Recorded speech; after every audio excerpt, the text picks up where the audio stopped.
Well, the one thing that everyone sort of was like, ooh, about was when he called Jada a bitch. Yeah, I'm not a good. In this world that we live today, especially since 1988, the word bitch is just, it depends on how you use it, right? If I use it in my stand-up, and I use it to get my point across. For him to say bitch to her meant something because it was directly to her. Yeah. And she deserved it. Like, when I talked about Jada not too long ago, I forgot what show I was on. He was a little upset with me that I talked about Jada, but I'm the kind of man, like I protect you, I protect Will in my own way. From a masculine street IQ.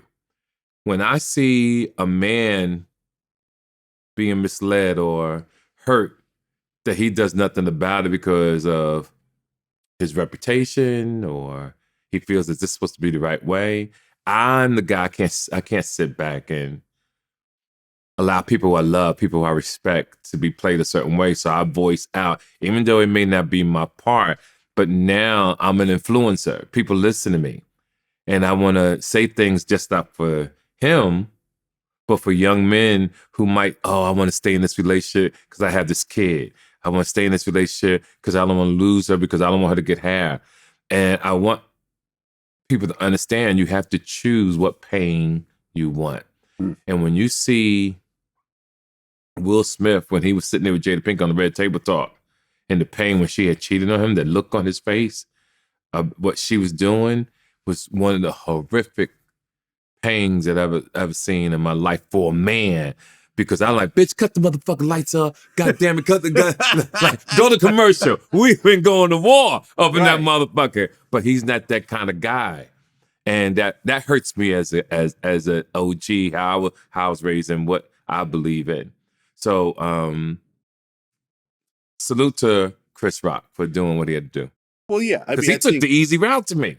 He waited a year to live with that pain. But got a big check for it. Yeah. He knew that because I remember when it first happened, me and DL are friends. Yes. And he's friends with Chris Rock. So I'm like, yo, Chris Rock wants to do an interview, like I got a check for him. Right. It's not going to compete with a Netflix check, but it's a check. It's a sizable check. And he's like, nah, he's cool for now. Right. And he's thinking, okay, I got a massive check on the way.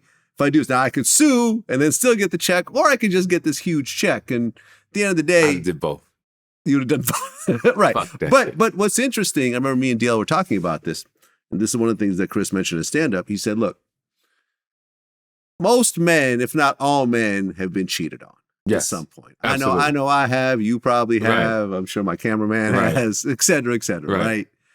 But no one has to then go do an interview with the person that cheated on you. Fucking hilarious. And have that interview blasted all over the world. And you understand what I'm saying? That like, right okay, there. Look, you cheated on me. Right. I don't want to talk about it anymore. I'm just going to go on with my life. Oh, I got to sit here and listen to you talk about your entanglement. Exactly. And for them to have the audacity to have a word for it. Entanglement. No disrespect. I'm smart, but I'm smart, but I never heard entanglement before. That's a new word. Yeah. So I was like, what the fuck this bitch say? What? Like what? Like, oh man, that pissed me the fuck off, man. From a guy who is not an expert on relationships, but I'm pretty good. That Vlad, I'm being honest, that hurt me. To the point you got to ignore it a little bit so it don't affect your life. Right. I'm like, yo, man, that's your own motherfucking problem. But it did catch me a little bit. Yeah. Yep. Yeah. And I mean, look, every marriage is different.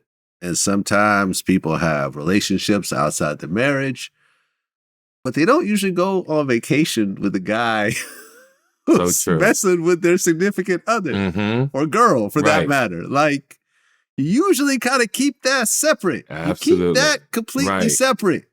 Like the person shouldn't even know who that person is. Totally agree. But y'all going on vacations together. Y'all frolicking. Like, and then August Alsina kind of came out as gay. Right. Remember he had his little boyfriend with the makeup on? Right. Now, if I was real, I'd be getting tested because he could have been still gay fucking with Jada. You never know. This is what I'm saying. This is how you never know. Your mind can start thinking, because you really got motherfuckers out here dip-toeing both ways. Yes. And I'm the kind of guy, listen, and to all you motherfuckers listen to me. If that's how you are, stay on that side of town. I'm not against you, but for real motherfuckers who's single, leave that shit to us. Let some real G's handle it. I'm not against you, but stop coming from town back and forth to town. Fuck that. Yeah. Yeah. Well, Red Table Talk got canceled along with every other Facebook show. Right. I guess they're, trying to shop it to other places. It is very popular, so I'm sure someone will Somebody probably pick it up. I just hope they don't have Willow on it. And let me explain to you why. It's not that I dislike Willow. I'm old school. I believe children should not be at the table with grown folks. You don't have enough experience in life to give an opinion on certain topics. It's like we was growing up. Kids stay in a child's place. And when you have these type of shows, it gives these young kids out here around the world, they think they should always be in a parent's conversation. And then most parents, it's their fault as well, is because they're treating their children like they're their friend instead of I'm your parent. Yes, it's gonna hurt to teach your child the right thing, but that's what the fuck being a parent is about.